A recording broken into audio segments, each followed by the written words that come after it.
Sagesse et Société, une émission animée par Stéphane Hérault, coach de vie, enseignant yoga et méditation.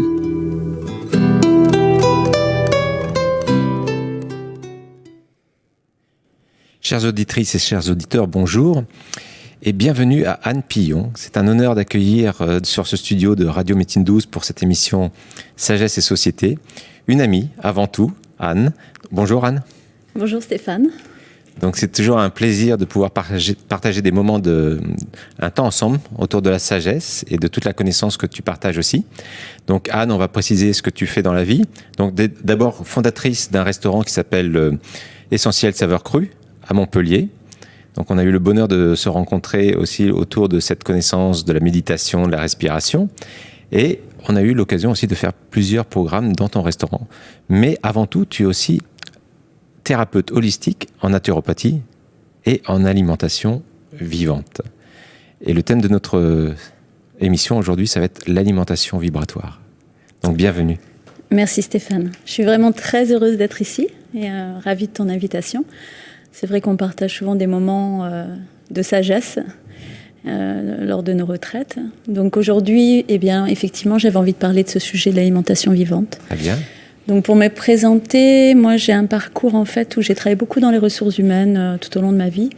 Par contre, j'ai utilisé les médecines alternatives, médecine naturelle, médecine douce, comme on dit, depuis très très jeune.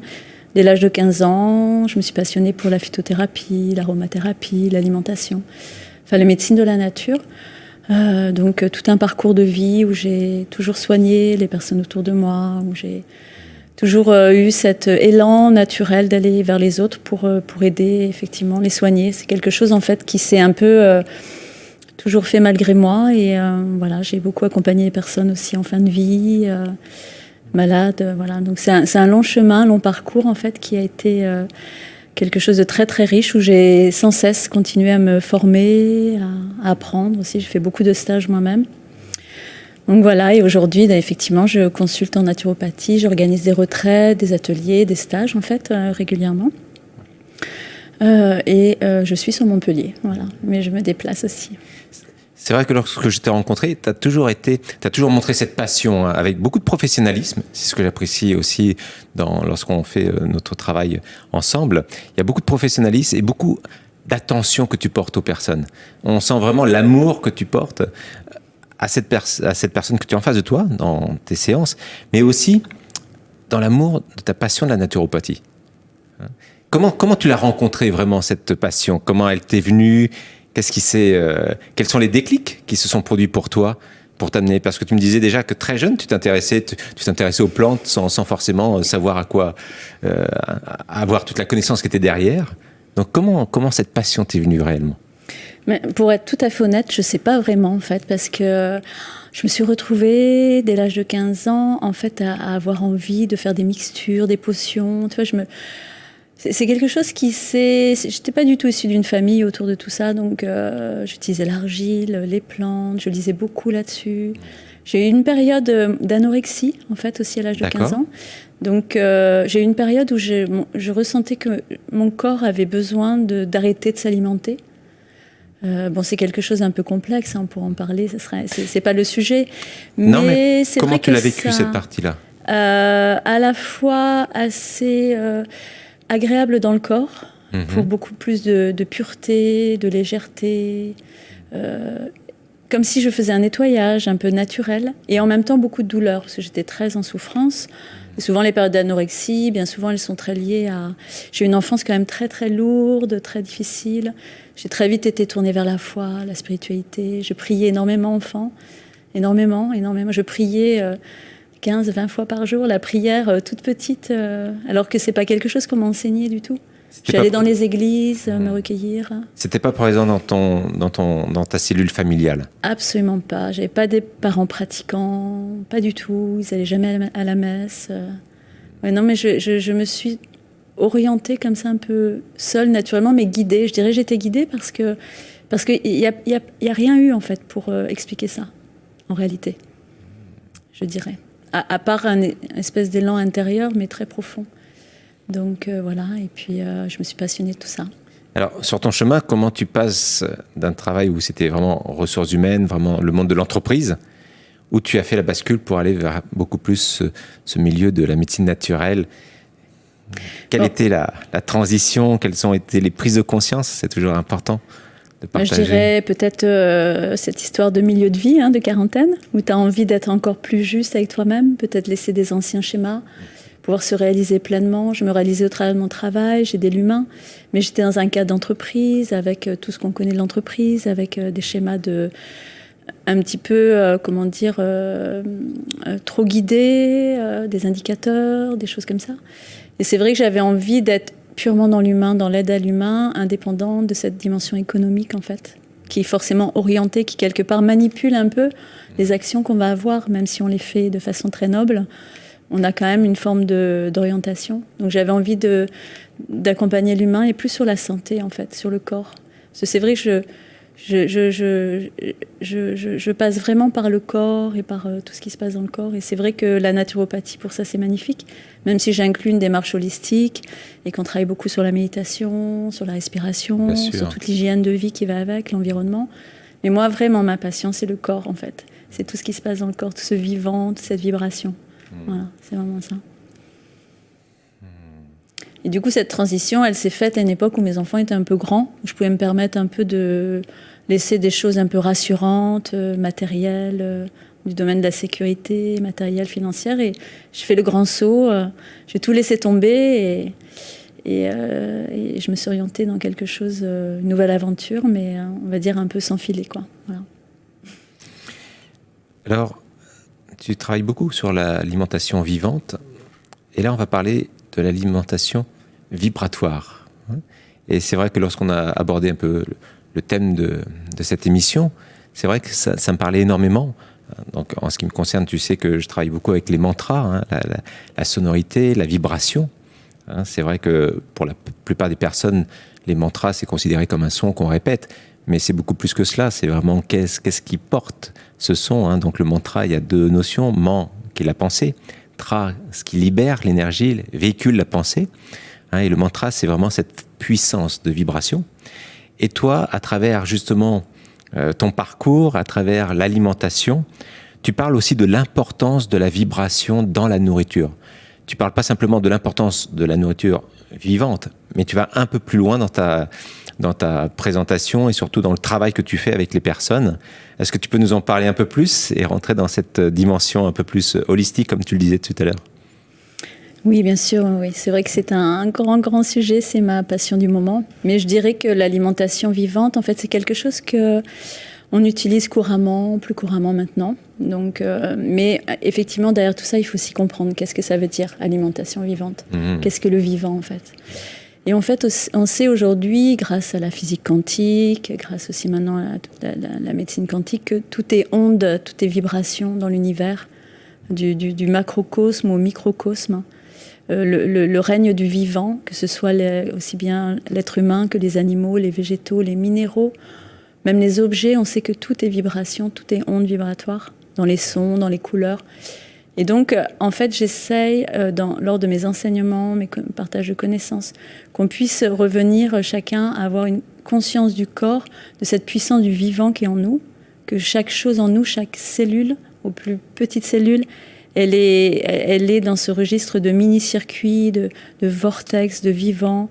Et donc, tout est onde vibratoire. Et les aliments qu'on mange sont exactement les végétaux, notre nourriture contient aussi toutes ces ondes vibratoires, et c'est une question de taux vibratoire. Et beaucoup d'études et travaux maintenant montrent que tout est une question de taux vibratoire et qu'on a un certain taux vibratoire dans lequel on est en bonne santé et certains taux vibratoires dans lesquels on est en excellente santé, en pleine vitalité, et dans d'autres cas, nos modes de vie actuels font que nos taux vibratoires sont plutôt tendance à baisser. Et effectivement, on rentre dans des niveaux où on va être plus sujet à la maladie, plus sujet au mal-être, plus sujet à développer des pathologies. Et donc, il est important, effectivement, de mettre beaucoup de conscience dans son alimentation, d'utiliser ces différentes catégories d'aliments, en avoir vraiment pleinement conscience, parce qu'on a des aliments qui nous régénèrent et qui nous donnent vraiment de la vie, et qui vivent même plus haut quelquefois que nous-mêmes. Il y a des aliments qui sont sur des taux vibratoires qui permettent de générer, de garder la vie, et des aliments qui nous ôtent de la vie, qui nous enlèvent la vitalité.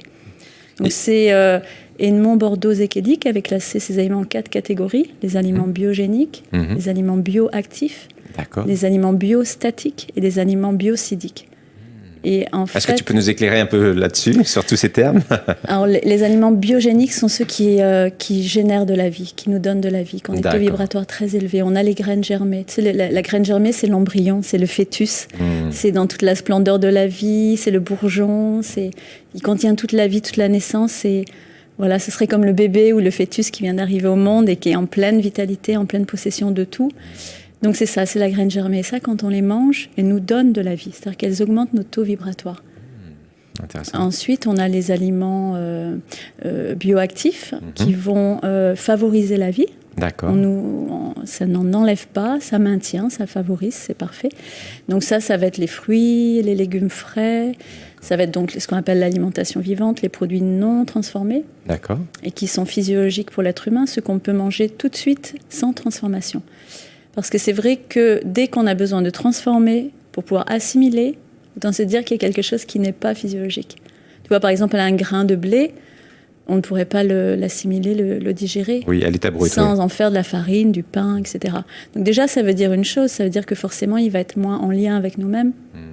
Il va demander à nous consommer on va devoir consommer de nos ressources pour pouvoir faire cette transformation. Alors qu'un aliment où on ne va rien demander au corps en termes de transformation, de travail, d'utilisation de ressources, on n'aura pas de la perte de carburant, on n'aura pas de la perte d'énergie vitale. Voilà, donc il faut veiller vraiment à avoir cette part d'aliments biogéniques et bioactifs majoritairement. Voilà. Et puis les aliments biostatiques sont ceux qui vont ralentir la vie en nous, qui vont demander beaucoup d'efforts. Donc on a par exemple beaucoup de sous-produits animaux qui vont plutôt nous demander de la consommation de ressources.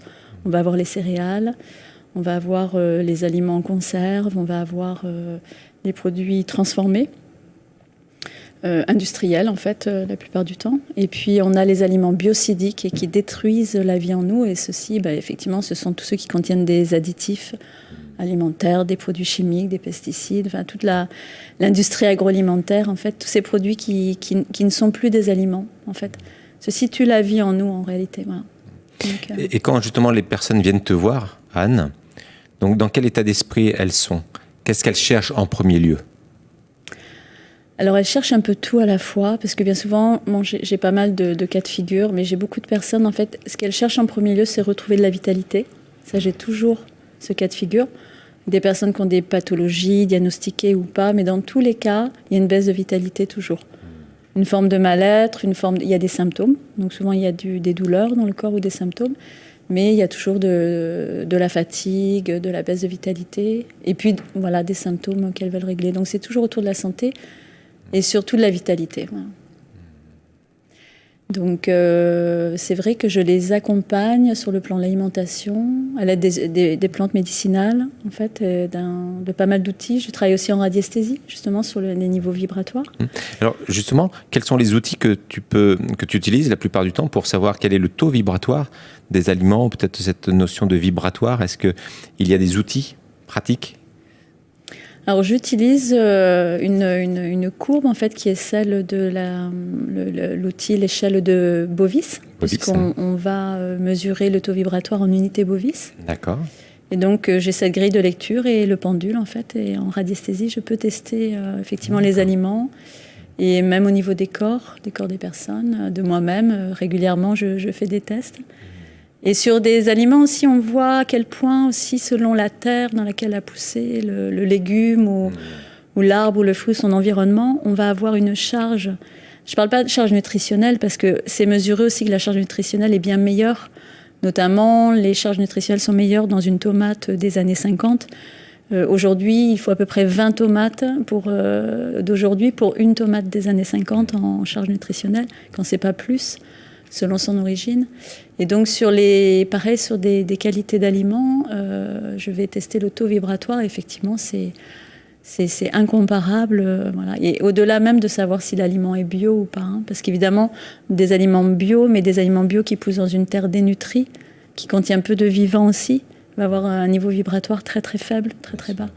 Donc effectivement, c'est un petit peu faire attention à son taux vibratoire par l'alimentation, mais aussi la méditation, les mantras, la joie dans la vie, toutes les relations qu'on peut avoir qui vont nous apporter, nous nourrir, tout ça au moment de notre taux vibratoire. Donc évidemment, je ne travaille pas que sur l'alimentation. Bien sûr. Mais c'est quand même un élément extrêmement important parce qu'aujourd'hui, remettre de la conscience dans notre façon de nous nourrir, c'est quand même... pour moi, ça semble essentiel puisqu'on s'est très, très éloigné. Aujourd'hui, on est des fois complètement trop éloigné de ce qu'on va mettre dans notre bouche par rapport aux besoins de notre corps et à cette dimension de vibration. On n'a plus assez de conscience par rapport à ça, il me semble. Et justement, quand tu dis on n'a plus de conscience par rapport à ça, est-ce que tu trouves justement que cette société moderne, ce 21e siècle, a perdu de la compréhension de vraiment qu'est-ce que la nourriture en tant que telle, l'importance de la nourriture? Est-ce que tu sens que toutes ces approches, naturopathie, médecine douce, sont un point fondamental pour redonner du sens à comment on aborde l'alimentation, mais aussi le sommeil, aussi la respiration, la méditation? Comment tu vois un peu par rapport à cette société moderne qui est dans une frénésie, et à la fois comment redonner du sens à travers ce que tu fais par exemple? Quand tu sens... Quelles sont tes observations par rapport à ça? Mes observations, effectivement, je trouve que c'est beaucoup dans le cadre de retraite, justement de stage, qu'on a un espace de temps suffisant pour pouvoir accompagner, travailler avec les personnes. Plutôt que dans le cadre d'une consultation, c'est intéressant, mais le temps est court. Et je trouve qu'il y a moins de prise de conscience. Donc ce qui est intéressant, c'est tout ce qu'on fait, c'est ce que tu fais, c'est les émissions, les lectures, les partages, toutes les initiatives qu'on peut avoir. Mais c'est vrai qu'il faut aussi avoir un espace et un temps avec la personne pour qu'elle ait le temps aussi de prendre conscience par rapport aux informations expérimentées. Souvent, c'est par le vécu aussi. C'est au travers d'expérimenter cette alimentation vivante, de certains aliments et avec plus de conscience qu'on va commencer à sentir des modifications aussi. Donc, c'est tout un processus, donc je dirais que c'est l'ensemble de tout ce qu'on fait qui peut y participer.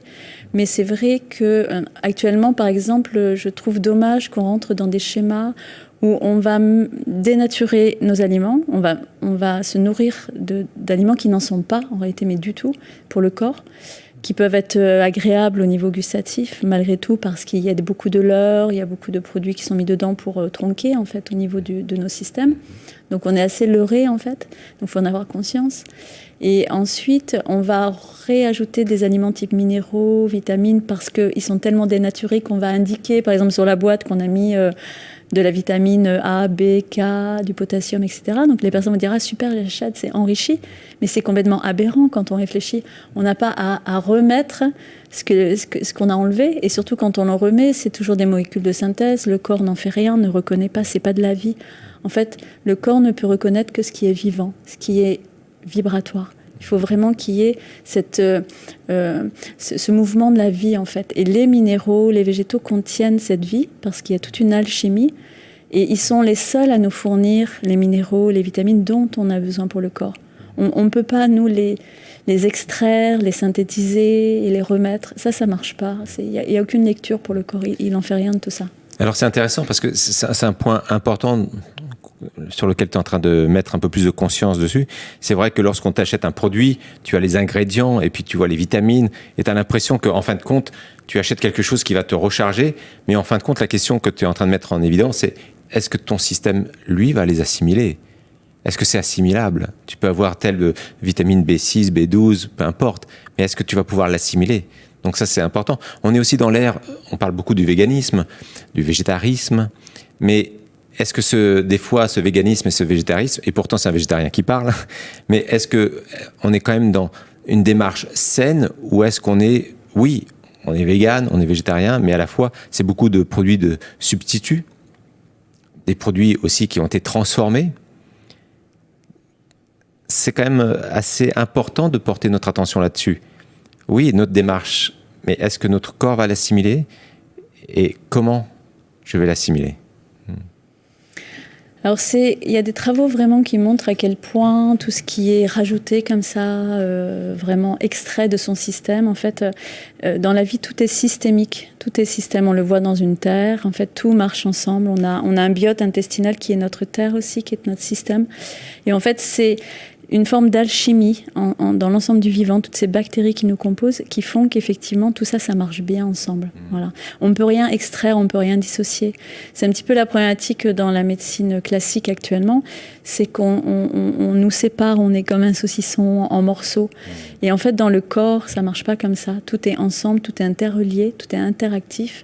Rien ne s'isole et rien ne se traite de façon, et rien ne fonctionne tout seul, de façon isolée dans son coin. Pour l'alimentation, c'est exactement pareil.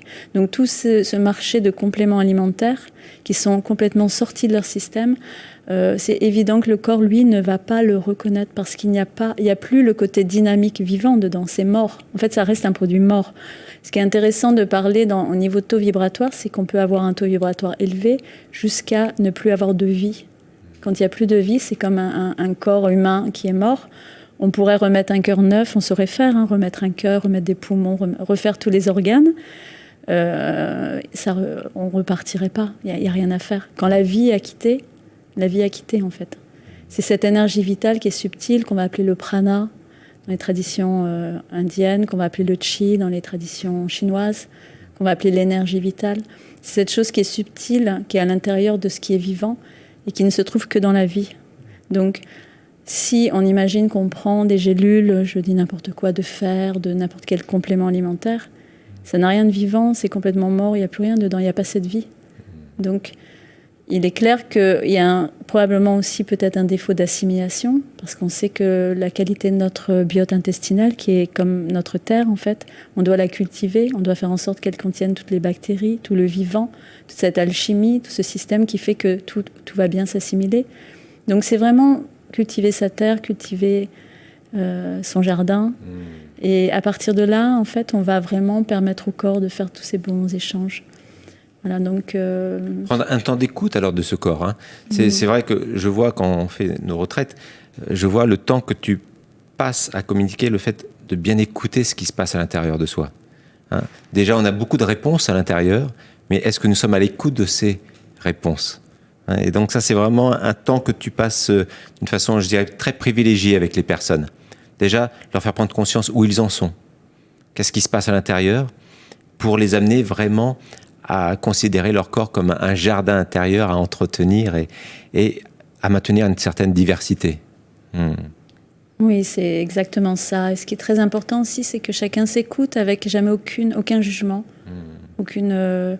forme de culpabilité. On fait toujours ce qui est le mieux pour soi, mais à un moment donné, dans ces retraites, on peut vraiment faire un point, avoir des prises de conscience telles que derrière, notre vie change, c'est-à-dire que derrière, on va appréhender les choses différemment, on va avoir une conscience différente. Et évidemment, la vie est faite d'imperfections. Personne n'est parfait. On aura toujours des choses, on mangera toujours des choses biocidiques ou biostatiques. On sait très très bien. Mais tout est question d'équilibre dans le corps, comme toute chose dans la vie. C'est-à-dire que l'important, c'est de cultiver ce qui va nous apporter, nous donner du bien-être à nous-mêmes, aux autres, nos pensées. Les pensées aussi, la forme de pensée vont augmenter notre taux vibratoire, le taux vibratoire de notre corps selon les pensées qu'on va avoir. Bien sûr. Donc les pensées d'amour, les pensées de bien-être, de joie, augmentent notre taux vibratoire. Ce sont des nourritures en fait. Bien sûr. Donc c'est vrai que pendant les stages, moi, j'ai vraiment à cœur de faire en sorte que les personnes, elles comprennent que la nourriture, ce sont les aliments, mais pas que, les échanges, le soin elles-mêmes. Que tous ces moments où on est en déséquilibre font aussi partie de la vie. L'important, c'est une question d'entrée et de sortie. Il ne faut pas qu'il y ait plus d'entrée, on va dire, négative, parce que le corps n'arrivera pas à évacuer, tout simplement. Et le taux vibratoire va baisser. Exactement, il n'arrivera pas à gérer. Hein, c'est un peu lorsqu'il y a une surcharge à un moment donné, la capacité à gérer devient vraiment figée et il n'arrive plus à le gérer lui-même. Donc c'est important ce que tu dis. C'est vrai que notre façon de penser, on peut aussi faire des prières pour énergétiser notre nourriture, pour ceux qui veulent. Mais il y a aussi la notion que la nourriture, elle aussi porte une vibration. Et des fois, on peut l'avoir vécu, on est au restaurant, on est bien. Et puis après, peut-être qu'à avoir mangé un plat, on se sent peut-être plus colérique, plus irrité. dans quel état d'esprit était cuisiné ce plat, on n'en sait rien, mais à la fois, ça peut avoir un impact sur nous. Et c'est vrai que lorsque, dans les retraites, on porte beaucoup d'attention aussi dans quel état je cuisine. Est-ce que je le fais dans un état de sérénité, de paix intérieure, ou est-ce qu'il y a beaucoup d'irritation, de colère, d'agitation ? Et si on pouvait donner un conseil, peut-être lorsqu'on est dans ces états, avant de cuisiner, peut-être prendre un temps, justement, arriver à un moment de paix, de sérénité, pour appréhender le moment où on va cuisiner avec une autre énergie. Ça pourrait être assez intéressant d'aller explorer ça. C'est très riche tout ça. Oui, et en fait, j'ai envie de dire, par rapport à ce que tu viens de soulever, c'est très intéressant. C'est qu'il y a quelque chose aussi, j'en parle souvent, c'est que personne nous a dit qu'on devait manger à certains horaires très fixes dans la journée. Donc en fait, si on écoute son corps, on écoute son corps. Et notre corps peut avoir faim à certains moments, pas forcément entre 12 et 14, pas forcément à 20 heures. Alors, on sait qu'on vit dans une société, qu'on est les uns que les autres, qu'on a des moments de convivialité, donc tout ça, c'est important. Mais quand on est seul et qu'on est soi-même, ou pas toujours en compagnie, d'être à l'écoute vraiment de son corps et de savoir sortir de ces schémas, c'est extrêmement important parce qu'il faut savoir que quelquefois, on va donner des aliments à notre corps quand c'est pas le moment pour lui. C'est pas le moment pour nous. Si on est en colère, il faut pas manger, en fait. Il faut savoir aussi ne pas manger, parce que le moment du repas, c'est quelque chose de... C'est un grand moment, en fait, dans la journée où on doit y accorder toute l'importance que ça a, parce que c'est un moment avec soi-même, un moment de nourriture de notre corps. C'est ce qui est quand même notre meilleur véhicule dans cette vie-là. On en a besoin. Donc, c'est beaucoup de respect pour lui, pour soi-même. Donc, il faut savoir aussi manger rapidement, parce qu'on est en stress, parce qu'on n'a pas le temps. Et manger en anticipation aussi. Beaucoup de personnes mangent d'avance parce qu'à l'heure du repas, elles ne pourront pas. Il y a plein de choses où, si on met un peu de conscience autour de ça, c'est aberrant dans le corps. On ne mange pas par anticipation, on ne mange pas parce que peut-être on n'aura pas le temps, on ne mange pas très très vite parce que finalement on n'a pas le temps de manger. Il faut savoir aussi tout simplement remettre à plus tard, comme n'importe quelle autre chose dans la vie. Si on est en colère ou si on est avec une charge négative émotionnelle, c'est clair que ce n'est pas le temps pour le corps d'avoir aussi à digérer, assimiler. Donc ça va mal se passer, les processus vont mal se passer. Donc c'est tout un art aussi. C'est un art. L'alimentation. Un art de s'alimenter, un art de vivre. C'est ça.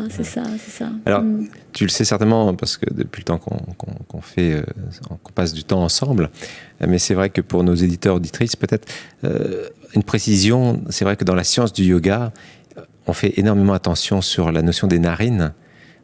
Et c'est vrai que dans cette science, il y a déjà une indication qui est assez intéressante entre la narine gauche, qui est la narine lunaire, et la narine droite, qui est la narine solaire. En fin de compte, si on prenait du temps pour observer, on s'aperçoit que ces narines vont s'alterner le long de la journée. Des fois, il va y avoir la narine gauche de prédominante, des fois la narine droite. Des fois, ça va durer donc 60-70 minutes pour l'une ou l'autre, et des moments où on a les deux narines qui sont actives au même moment. Et dans la science du yoga, traditionnellement, on disait que la narine gauche est liée avec le système parasympathique et la narine droite avec le système sympathique. Et lorsque la narine gauche est active, c'est très important de ne pas donner d'alimentation, de nourriture à notre corps, parce que le système est beaucoup plus un système, en tout cas en mode beaucoup plus moins dynamique. Donc pour le système digestif, il n'est pas à son pic. Alors que lorsque la narine droite est active, c'est le moment où on peut s'alimenter. Et quand c'est la narine gauche, on va s'orienter beaucoup plus vers le liquide, boire. Et c'est vrai que dans cette science ancestrale, il y avait déjà des indications et le souffle était une clé d'observation pour voir dans quel état mon corps était prêt à recevoir ou pas aussi certaines nourritures, que ce soit du liquide ou du solide. Toujours très très intéressant et passionnant d'être avec toi, Anne. Anne, tu sais, depuis le temps que tu écoutes ces émissions, on a toujours un temps où on consacre dans cette deuxième partie. Qu'est-ce que la sagesse pour toi, Anne ? Le thème de cette émission, c'est sagesse et société. Et on a le plaisir de mettre à l'honneur les artisans de sagesse qui œuvrent pour le bien-être du vivant et puis des individus. Mais pour toi, qu'est-ce que c'est la sagesse par rapport à ton vécu, ton expérience ?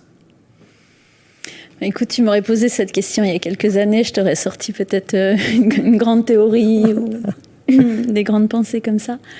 Et en fait, plus le temps passe, aujourd'hui, je vais te dire la sagesse. Moi, la sagesse, pour moi, c'est que finalement, on ne sait pas grand-chose, en fait.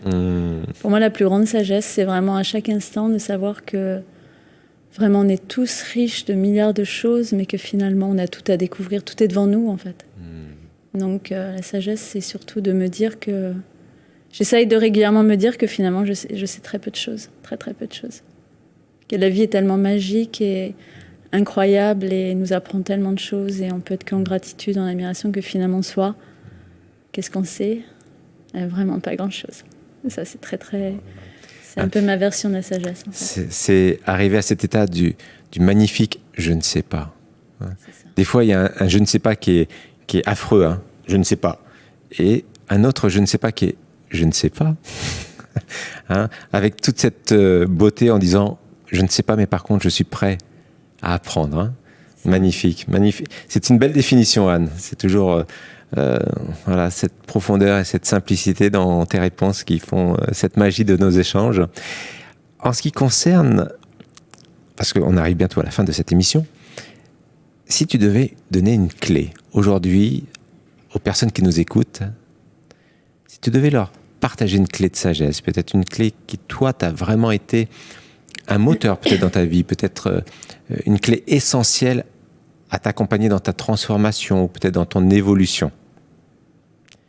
Quelle clé tu aurais envie de partager avec nous aujourd'hui ?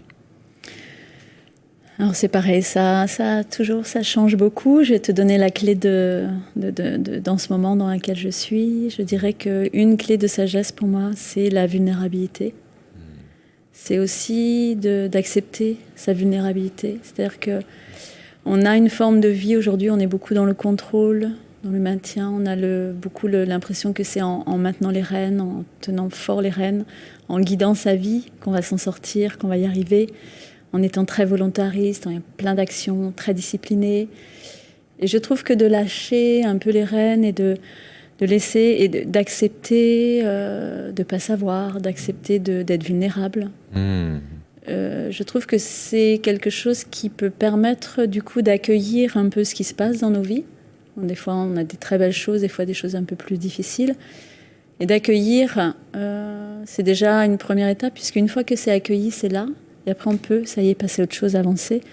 Il faut quelque part avoir cette forme de vulnérabilité pour accueillir un peu l'état dans lequel on est ou ce qu'on peut vivre. Et, je dirais que c'est une clé. Magnifique, cet abondant qui nous donne la force. Anne, si les personnes veulent te joindre, veulent te contacter, tu as le site internet www.anne-pillon.com. Sans tirer. Ah, il n'y a pas de tiret. Voilà. Très bien. Donc www.annepillon.com. Donc tu es sur Montpellier, mais aussi tu donnes des consultations par Skype. C'est ça. Donc toutes les personnes sont les bienvenues et ça marche très très bien. Et on aura le plaisir, en ce qui nous concerne, en 2020, d'animer notre 4e retraite joie, vitalité et spiritualité, où on aborde justement toute cette notion de naturopathie, yoga, méditation. On va passer un moment de jeûne avec les jus, 3 jours de jus, nourriture vivante au départ et à la fin, 3 jours de jus, une journée de jeûne complet, avant de reprendre l'alimentation et puis de suivre bien sûr tous les conseils que tu vas pouvoir dispenser pendant cette semaine. En tout cas, c'est toujours un vrai bonheur de le vivre ensemble. La dernière retraite, c'était cet été et c'était vraiment magique.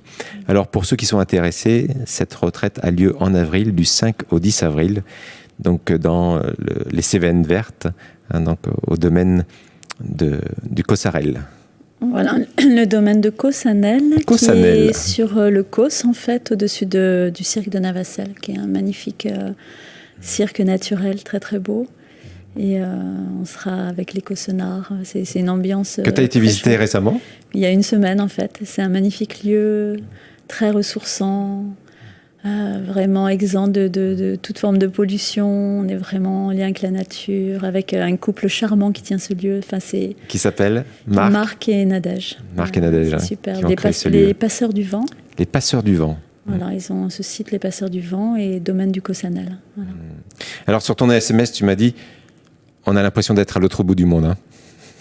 C'est ça, c'est magnifique parce qu'en fait, c'est ces ambiances de Causse, un peu de steppe ou de Donc c'est balayé un petit peu par une petite bise. Donc c'est une région qui est très chaude. Donc du coup au mois d'avril, je pense qu'il fera un temps plutôt très beau, pas mal d'air, et magnifique paysage et un peu au milieu de nulle part en fait, ça qui est très chouette. Donc si vous êtes intéressé par cette retraite, vous pouvez aussi aller sur mon site internet www.stéphanehero.com et vous aurez toutes les informations plus le formulaire d'inscription. En tout cas, on se réjouira avec Anne de pouvoir vous y accueillir pour cette belle semaine retraite jeune et détente. Anne, c'était un plaisir, comme d'habitude. On te souhaite une bonne continuation. Et puis, en ce qui nous concerne, on se dit au mois d'avril. Oui, à très bientôt. Merci. À bientôt. Et puis, merci à toutes et à tous. Et puis, merci à l'équipe derrière, les techniciens qui sont toujours nos magiciens. Merci. Merci. Sagesse et Société, une émission animée par Stéphane Hérault, coach de vie, enseignant yoga et méditation.